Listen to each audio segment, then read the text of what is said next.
Have you ever wondered how empires fall? It's not always with a bang, but sometimes with a quiet transfer of wealth.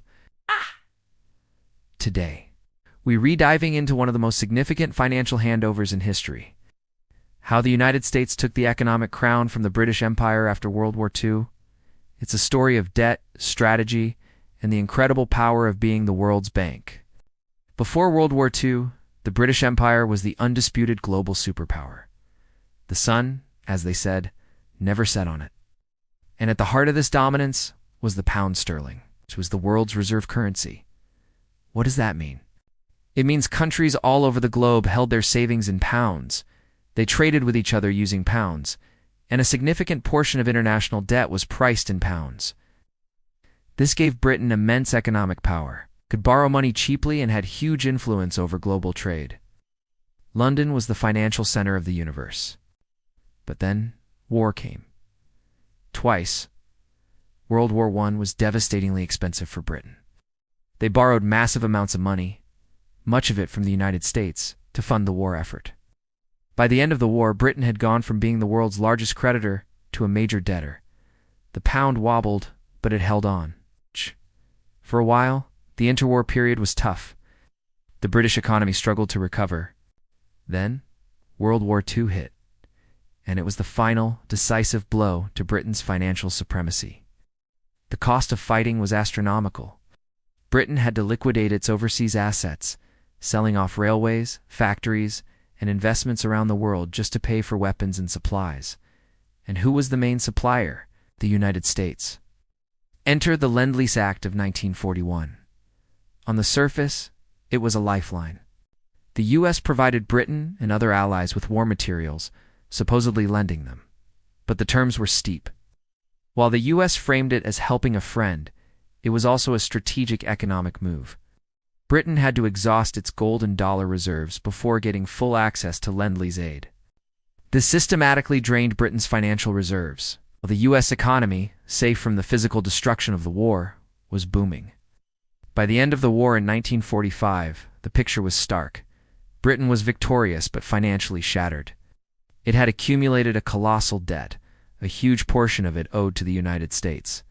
Its industrial base was damaged, and its colonies were demanding independence, which would further weaken its economic grip. Meanwhile, the United States emerged from the war as an economic titan. Its factories were intact, its economy was supercharged by wartime production, and it held around 2/3 of the world's gold reserves. The U.S. was now the world's biggest creditor. The power dynamic had completely flipped.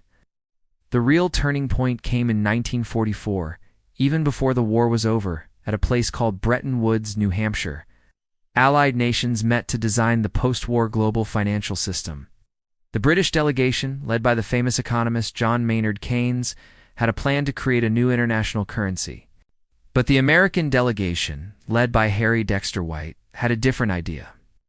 Given America's overwhelming economic power, its plan won. The Bretton Woods Agreement established a new system where the U.S. dollar was pegged to gold at a fixed rate of $35 an ounce. All other currencies were then pegged to the U.S. dollar. In an instant, the dollar replaced the pound sterling as the world's primary reserve currency. For Britain, the consequences were immediate and severe. Ability to influence the global economy vanished. They had to manage their own massive debts in a world now dominated by the dollar. Just 2 days after Japan's surrender, the U.S. abruptly ended the Lend-Lease program. This plunged Britain into a severe financial crisis. They were forced to take another enormous loan from the U.S. in 1946. But it came with a painful condition. Britain had to make the pound freely convertible to the dollar. This was a disaster. As soon as the pound became convertible in 1947, everyone holding pounds rushed to exchange them for the much stronger and more stable U.S. dollars. Britain's remaining dollar reserves were wiped out in just a few weeks. They had to suspend convertibility, but the damage was done. The world had lost faith in the pound. The dollar was king. Losing reserve currency status is a humbling experience for a nation. It means you can no longer borrow as cheaply on the international stage. Your influence over global finance shrinks dramatically. The country's living standards can be impacted as the cost of imports rises. For Britain, it marked the end of an era. The economic challenges that followed, including decades of slow growth and currency crises, can be traced back to this monumental shift. So, what can we learn from this?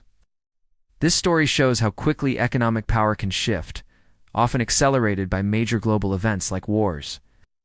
It highlights the incredible advantage a country has when its currency is the world's reserve. The U.S. has enjoyed this exorbitant privilege, as it's been called, for over 75 years, allowing it to fund its deficits and project its power globally.